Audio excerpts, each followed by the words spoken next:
अभी भी याद आ रहा है जब मैं अपने गांव के उस बुजुर्ग पंडित जी से यह कहानी सुन रहा था तो भूत प्रेत के साथ ही उनकी यात्रा के दौरान विस्मय कर देने वाली बातें तो मुझे एक ऐसी दुनिया की सैर करा रही थी जहां से मैं बिल्कुल ही अनजान था और तब ये सोच भी नहीं सकता था कि ऐसा भी है या ऐसा भी हो सकता है। जी हाँ, घटना घटने के समय हमारे गाँव के वो खमेसर पंडित जी वर्मा अब म्यांमार में चीनी मिल में नौकरी करते थे। आज भी गांवों आदि में अगर कोई व्यक्ति गांव से दूर खेतों बागों आदि में हो या किसी सुनसान जगह पर हो तो कुछ भी खाने से पहले उस खाने वाले वस्तु का कुछ भाग उस जगह पर गिरा चढ़ा देता है ताकि उसके सिवा अगर वहां कोई है, जैसे कि कोई न दिखने वाला प्राणी प्रेत आदि, तो वह उसे ग्रहण कर ले।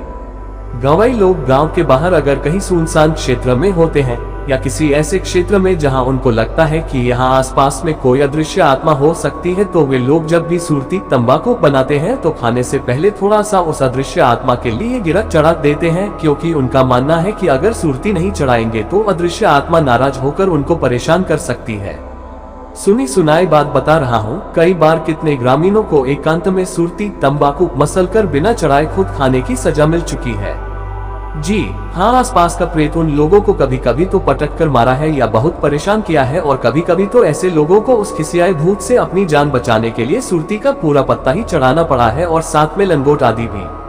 सुरती तंबाकू का जिक्र इसलिए कर रहा हूँ कि इस कहानी का सही सूत्रधार सुरती तंबाकू की है। अगर उस समय इस सुरती तंबाकू ने अपना कमाल नहीं दिखाया होता तो शायद ये कहानी कभी जन्म ही नहीं लेती। चीनी मिल में हमारे गांव के खमेसर पंडित जी के साथ ही अन्य कई भारतीय भी नौकरी करते थे। एक बार खमेसर पंडित जी ने उस चीनी मिल में काम करने वाले अपने कुछ भारतीय दोस्तों से कहा कि क्यों न हम लोग एक बार हिमालय की यात्रा पर हिमालय के दर्शन करने के लिए चले। मुझे बहुत ही इच्छा है कि हिमालय की सैर करूं, 1-2 हफ्ते हिमालय में रहकर हिमालय वासियों से मिल लूं, उनके रहन सहन देखूं और साथ ही अपने दादाजी से बराबर सुनते आया हूं कि हिमालय में यति हिममानव के साथ ही बहुत सारे विलक्षण जीव रहते हैं। उन्होंने आगे कहा कि मैं तो अपने दादाजी से सुन रखा हूं कि हिमालय की कंदराओं में आज भी बहुत सारे संत पूजा पाठ करते, धुनी रमाए हुए और समाधि में लीन देखे जा सकते हैं। उन्होंने आगे ये भी बताया कि हिमालय में सिद्ध महात्मा लोग रहते हैं जिनके दर्शन मात्र से सारे मनोरथ पूरे हो जाते हैं। इतना ही नहीं, हिमालय में दिव्य औषधियां पाई जाती हैं जिनके दर्शन या स्पर्श मात्र से बड़े बड़े रोग अपने आप ठीक हो जाते हैं। उन्होंने अपने साथियों को बताया कि कैसे एक बार उनके दादाजी अपने कुछ साथियों के साथ हिमालय में गए हुए थे। उनके एक साथी को कोई असाध्य चर्म रोग था, पर पता नहीं हिमालय में उसके पैरों आदि से ऐसी कौन सी दिव्य औषधि टकरा गई कि 2-3 दिन में ही उसका असाध्य चर्म रोग ठीक हो गया। खमेसर पंडित जी की यह अलौकिक बातें सुनकर उनके 4 साथी हिमालय की यात्रा के लिए तैयार हो गए। आज हिमालय भले अतिक्रमण का शिकार हो रहा है, लोग वहां भी गंदगी फैला रहे हैं, उस दिव्य क्षेत्र को प्रदूषित कर रहे हैं, पर इस घटना 75-80 साल पहले के समय हिमालय की दिव्यता, सौंदर्य, स्वच्छता, स्वर्ग का आनंद का बोध कराती थी। हिमालय की आबोहवा में सांस लेना अपने आप में स्फूर्त भर देता था, मन में आनंद का संचार कर देता था। मानव की क्रूरता, स्वार्थ की आलोचना करते समय अक्सर चिंतक लेखक बहक जाता है। अच्छा हो कि हम लोग सीधे कहानी की ओर चले, नहीं तो कहनी कहानी है, बतानी कहानी है और हम मानव के अमानव रूप का वर्णन करने में लग जाएंगे। खमेसर पंडित जी अपने 4 अनुभवी बहादुर साथियों के साथ हिमालय की यात्रा पर निकल गए। उन्होंने हिमालयी क्षेत्र में कई हफ्ते बिताए और बहुत सारी अलौकिक विस्मय भरी बातें घटनाएं देखी। रोंगटे खड़ी कर देने वाली यह घटना आज भी मेरे जेहन में वैसे ही मौजूद है जैसे मैंने उन पंडित जी से 20-25 वर्ष पहले सुन रखी है। पंडित जी ने बताया कि एक दिन वे बहुत ही सुबह अपने साथियों के साथ हिमालय के एक छोटे शिखर पर चढ़ रहे थे तो लगभग 300 मीटर की दूरी पर उन लोगों को एक बहुत ही विशाल मानव दिखाई दिया। उन्होंने जैसा कि अपने दादाजी से सुन रखा था कि हिमालय में विशाल मानव, जिन्हें यति या हिममानव कहते हैं, घूमते रहते हैं। उन्हें उस विशाल मानव को देखकर बहुत ही कौतूहल हुआ और उन्होंने अपने साथियों से कहा कि हम लोग छिप छिप कर इस महामानव का पीछा करते हैं और इसके बारे में कुछ बातें पता करते हैं।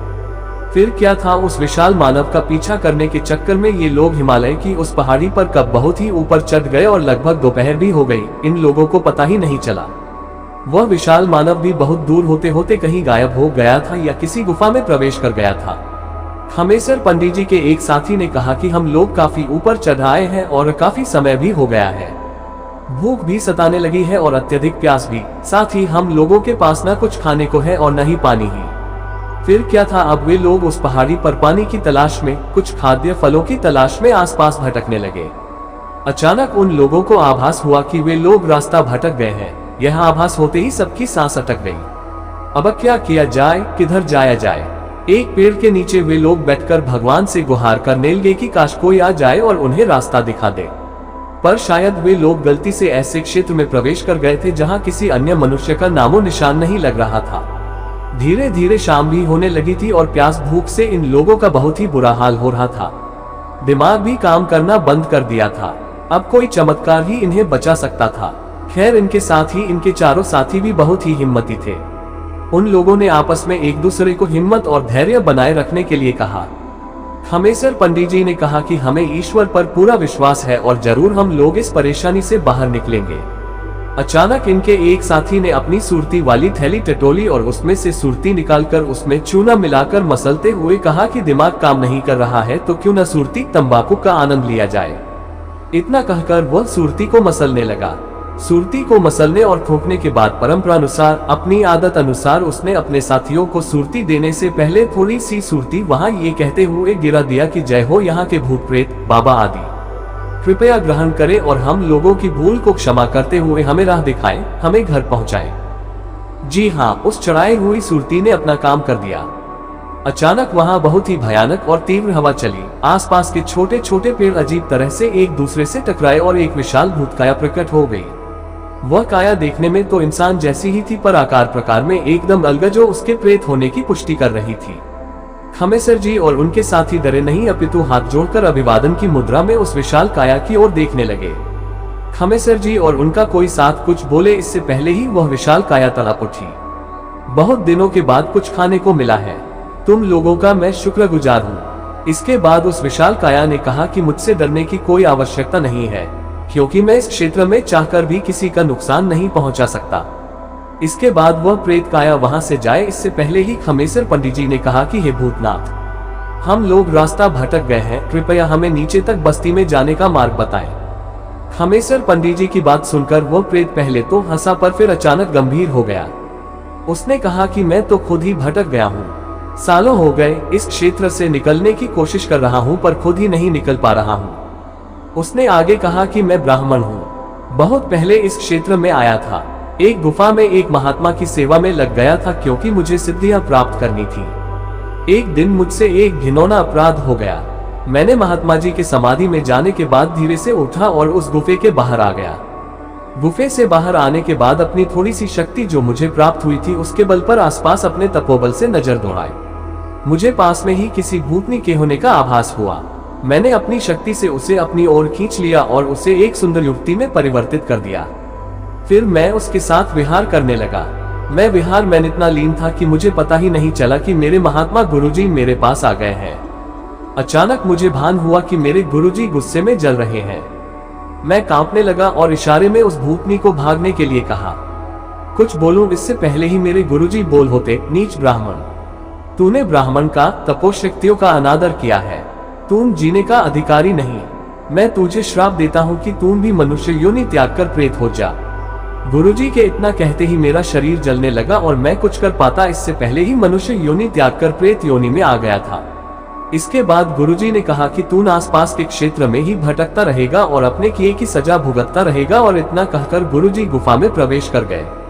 फिर मैंने कई बार सोचा कि गुफा में जाकर अपने गुरु से क्षमा मांगूं, पर जब भी उस गुफा की ओर बढ़ने की कोशिश करता हूँ शरीर जलने लगती है और कोई बड़ी शक्ति मुझे गुफा में प्रवेश नहीं करने देती। इसके बाद उस ब्रह्मपिशाच ने कहा कि शायद आप लोग गुफा में प्रवेश कर जाएं। उसने कहा कि अगर आप लोग गुफा में प्रवेश कर जाएंगे तो आप लोगों की जान अवश्य बच जाएगी, क्योंकि गुफा में बहुत सारे सिद्ध अतिसिद्ध महात्मा रहते हैं। वे लोग अपने तपोबल से आप सबको नीचे बस्ती में पहुंचा सकते हैं। इसके बाद उस ब्रह्मपिशाच ने कहा कि निडर होकर मेरे साथ आइए, मैं गुफा का द्वार दिखाता हूँ। फिर क्या था, बिना कुछ बोले या दिमाग पर जोर डाले हम लोग उस प्रेत के पीछे हो लिए। कुछ दूर चलने के बाद हमें कुछ ऊंचाई पर एक गुफा की आकृति दिखी। उस प्रेत ने बताया कि थोड़ा ऊपर जो एक छेद दिख रहा है, आप लोग उससे गुफा में प्रवेश करने की कोशिश करें। हम सभी लोग उस प्रेत की बात सुनकर हतप्रभ हो गए। हम लोग कोई छोटे मोटे जीव, सांप, बिल्ली आदि है क्या कि इस पतले छेद से अंदर जा पाएंगे। शायद वह ब्रह्मप्रेत हमारे मन की बात जान गया। उसने अट्टहास किया और बोला, अरे डरिए मत, यह अलौकिक द्वार है, अगर आप लोगों ने थोड़ा भी पुण्य किया है या अच्छे इंसान होंगे तो इस पतले छेद के पास पहुंचकर प्रार्थना करने पर, नमस्कार करने पर यह छेद अपने आप लोगों को मार्ग दे देगा, यानी बड़ा चौड़ा हो जाएगा। हम साथियों ने इशारे ही इशारे में एक दूसरे की सहमति लेकर उस पतले छेद के पास पहुंचे। फिर क्या था, हम लोग झुककर उस छेद को प्रणाम किए। अरे ये क्या चमत्कार हो गया, और वह पतला छेद एक बड़े आकार में बदल गया। फिर हम लोगों ने उस प्रेत महानुभाव को नमस्कार व विदा करते हुए उस गुफा में प्रवेश कर गए। अनोखी, अद्भुत, अलौकिक, स्वर्गिक गुफा, जिसका वर्णन हो ही नहीं सकता। गुफा में हम लोग ज्यों ज्यों अंदर बढ़ते गए, हम लोगों की थकावट डर छूमंतर होते गए। एक ऐसा आनंद जो शायद आनंद की पराकाष्ठा हो। अब भले हम लोगों के साथ जो भी, पर हमारा मनुष्य जन्म सफल हो गया था। हम लोगों को इस बात का भी गर्व हो रहा था कि वास्तव में हम लोग अच्छे इंसान हैं, तभी तो इस गुफा ने हमें अंदर आने के लिए मार्ग दे दिया। खैर, मैं प्रभाकर पांड्या भी अब इस अनोखी, रहस्यमयी, सभी सुखों को देने वाली दिव्य गुफा में रहना चाहता हूँ और परमानंद की प्राप्ति करना चाहता हूँ। मैं ऐसा करूँ इससे पहले मेरा फर्ज ये भी है कि मैं अपने पाठक महानुभावों के लिए इस कहानी को पूरा करूँ। गुफा में और कुछ अंदर जाने पर अचानक इन लोगों को रुकना पड़ा, क्योंकि सामने से इन्हें जंगली हिंसक पशु आते हुए दिखाई दे रहे थे। तो कभी उफनती नदी इन्हें बहा ले जाने का प्रयास कर रही थी, तो कभी प्रज्वलित आगे बढ़ती अग्नि इन्हें जलाने का। पर यह सब माया जैसा ही लग रहा था, क्योंकि न वे हिंसक पशु इन्हें नुकसान पहुंचा रहे थे और न ही नदी इन्हें भिगो रही थी और न ही अग्नि इन्हें जला रही थी। इस हिम्मती दल ने हिम्मत दिखाए और आगे बढ़ना जारी रखा। कुछ दूर और आगे जाने पर एक महात्मा दिखे, जिनका शरीर दिव्य था। पूरे शरीर से आभा निकल रही थी, मस्तक सूर्य जैसा चमक रहा था, चेहरे पर एक अतुल्य रहस्यमय मुस्कान तैर रही थी और वे दिव्य महात्मा धीरे धीरे चहलकदमी कर रहे थे। हम लोग सहम गए और हाथ जोड़कर जहां थे वहीं खड़े हो गए। फिर क्या हुआ कि उस दिव्य महात्मा ने हमें और अंदर आने के लिए कहा और बिना कुछ बोले गुफा में एक तरफ बैठ जाने का इशारा किया। उस गुफा की सबसे रहस्य अलौकिक बात यह थी कि जिस किसी को जितनी जगह चाहिए थी वह अपने आप मिल जाती, बन जाती थी। अरे ये क्या, जो ही हम लोग बैठने लगे, पता नहीं कहां से हमारे बैठने वाली जगह पर खूबसूरत व आरामदायक बिस्तर बिछ गए। फिर उस महात्मा की सौम्य आवाज सुनाई दी, मनुष्य श्रेष्ठ, लगता है कि आप लोग रास्ता भटक गए हैं और काफी देर से परेशान हैं। आप लोगों को भूख और प्यास भी खूब लगी है। आप लोगों को रास्ता बताने से पहले हमारा ये भी कर्तव्य बनता है कि आप अतिथियों की सेवा करो। इतना कहने के बाद उस महात्मा जी ने वहीं पास में उगी तुलसी माता के कुछ पत्तों को तोड़ा और हम पांचों के सामने एक एक रख दिए। फिर क्या था, एक नया रहस्यमय चमत्कार। मिनटों नहीं लगे उस तुलसी पत्ते को थाली गिलास स्वादिष्ट व्यंजनों में तब्दील होने में। सबसे अनोखी बात यह थी कि हम सबके थाली में अलग अलग व्यंजन थे, यानी हमारे मन में उस समय जो खाने की इच्छा हो रही थी उन्हीं व्यंजनों से हम लोगों की थाली भरी पड़ी थी। फिर क्या था, उस दिव्य महात्मा का आदेश मिलते ही हम लोगों ने छक छक कर उस दिव्य प्रसाद का आनंद उठाकर पूरी तरह से तृप्त हो गए।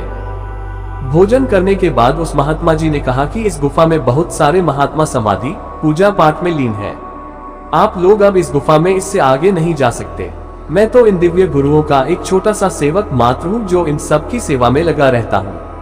उस दिव्य महात्मा ने यह भी बताया कि वे काशी बनारस के पास के रहने वाले हैं और बचपन में ही संसार त्याग कर हिमालय में आ गए थे और काफी भटकने के बाद एक दिन एक महात्मा उन्हें इस गुफा में लेकर आए। तब से वे वहीं हैं और महात्माओं की सेवा में लगे हुए हैं। उन्होंने आगे बताया कि उन्हें इस गुफा में आए लगभग 500 साल से अधिक हो गए हैं।